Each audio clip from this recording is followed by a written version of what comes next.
thank you, Senator Reed. I think it'd be a good idea, and since I mentioned that I didn't believe that a waiting period was really necessary, so it wouldn't be necessary to waive it.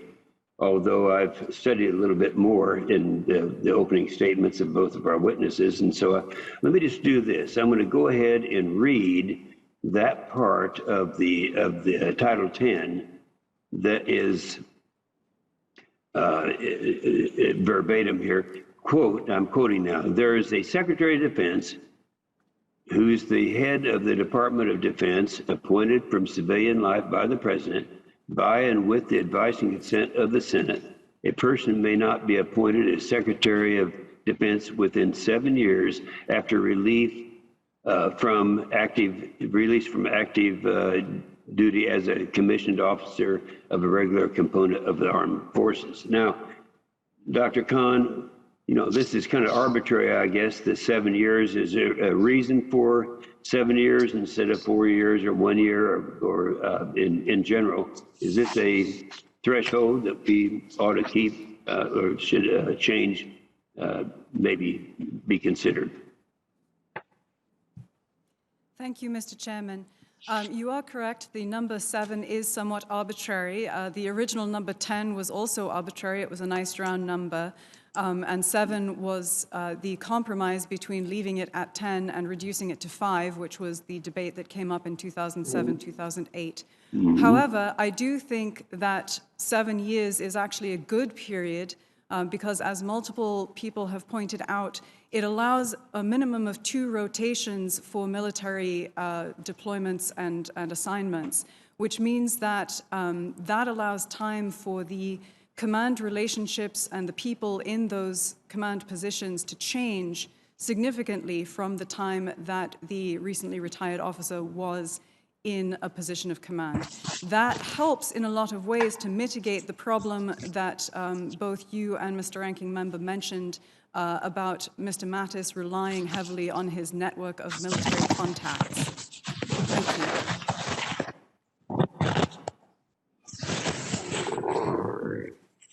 Thank you. Well, we're suffering from some interruptions right now, and I can't tell, Senator Reed, can you tell from where you are what's the cause of those? No, sir, but some members need to put their microphones on mute. Dick, you need to be on mute. Dick Blumenthal, you're not on mute, so we're getting back from you. And anyone else who's not on mute needs to mute their screens. That's the back sound. All right, that sounds good to me. All right, we read that, but I also, in my opening statement, I talked about the NDS, the commission that was, and we're following that pretty closely. I'm going to go ahead and read what that commission says. Now, this is the NDS. I don't have that with me right now, but I do have the quote from it. It says, the report states civilian voices have been relatively muted on issues at the center of the U.S. defense and national security policy, undermining the concept of civilian control. The implementation of the NDS must feature empowered civilians fulfilling their statutory responsibilities, particularly regarding the issues of force management. So starting with Dr. Khan and then Dr. McGinnis, do you agree with the assessment by the NDS Commission that, quote, civilian voices are relatively muted? And if so, why is this such a big problem in our democracy? Dr. Khan. Thank you, Mr. Chairman. I would say yes, I do agree with that assessment. I think that the civilian side of the Department of Defense has lost both influence and respect over the last several years. And I think that is a problem for the reasons outlined in my written testimony in terms of the need for diverse experiences and particularly the need for an understanding of what I have called political logic.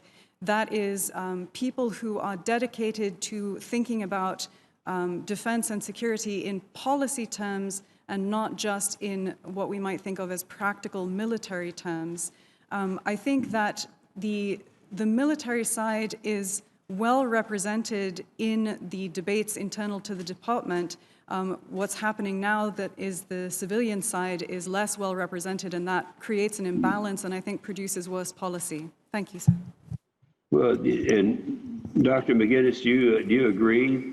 I think the key part there is civilian voices are relatively muted. Do you think so? Senator, there is considerable evidence that's part of the public record now that suggests that that is indeed the case, that comports with the National Defense Strategy Commission's assessment. It's worth noting that the Office of the Secretary of Defense, the civilian voices that are in this case being relatively muted, is the practical eyes, arms, ears, legs of the Secretary of Defense. They are there to do the day-to-day work of civilian oversight of the military. They write this, they work with their counterparts overseas to understand political and military dynamics that might impact the national security of the United States. They go to war zones and help military commanders really understand Secretary's intent.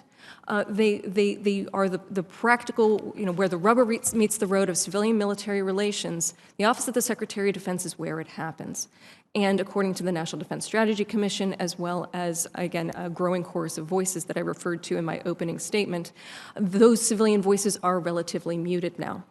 A couple of reasons that are worth calling attention to include, again, this question of appointment of political appointees within the system, the failure to do so, and having civil servants being in acting capacities has served to, if there's nobody in the civilian side of the house to do the work, then the advice, the decisions on matters of national strategy are going to migrate inherently to the institutions that are appropriately staffed.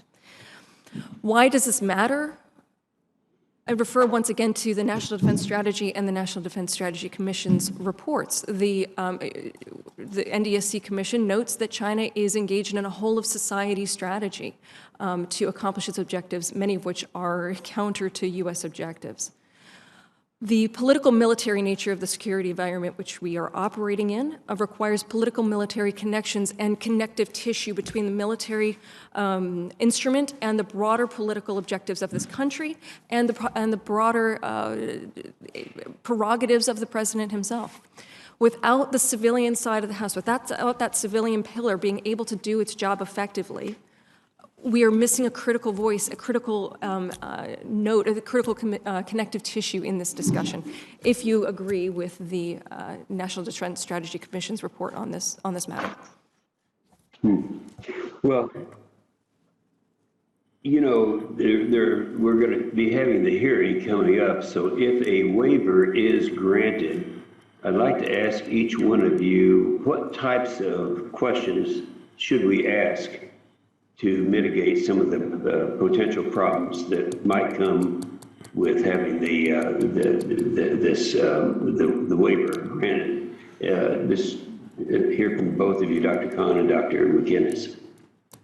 What should we be pursuing in the hearing in the event that this waiver is granted? Thank you, Mr. Chairman. I think a couple of questions that you ought to ask Mr. Austin would include things like how he plans to demonstrate his commitment to empowering the civilian side of the Department of Defense, how he plans to foster relationships of respect and trust between the civilian staff and the uniformed staff. I think you should ask him how he sees the differences between his role as a military commanding officer and his role as the Secretary of Defense, and you should want to know that he is committed to the idea of being a political actor and no longer a military actor receiving and obeying orders or simply giving military advice, that he should be willing to engage with the press, willing to be transparent with Congress, with this committee and with the House Armed Services Committee, and that he should generally express an understanding of the different nature of the role that he will be playing. Thank you. Okay, thank you, Dr. McGinnis. What do you think? Thank you, Mr. Chairman. The question invites us to consider that the Secretary of Defense is is one person that's put in an institutional role that is inherently political, inherently multifaceted.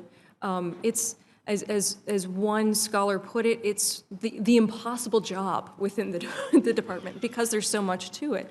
And therefore, the health of the institution of the Department of Defense is critically important to ensuring that the day-to-day business, any strengths, weaknesses, whatever, are managed, and that the business of national security can be advanced. So in order to be effective, the Secretary of Defense needs to have the confidence of the President, the Congress, and the military and the Department of Defense. So to that end, if you are interested in teasing out whether those relationships will be solid and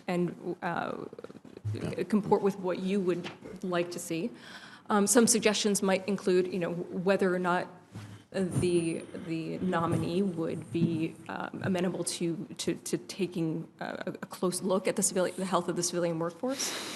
Also, with respect to relations with the Congress,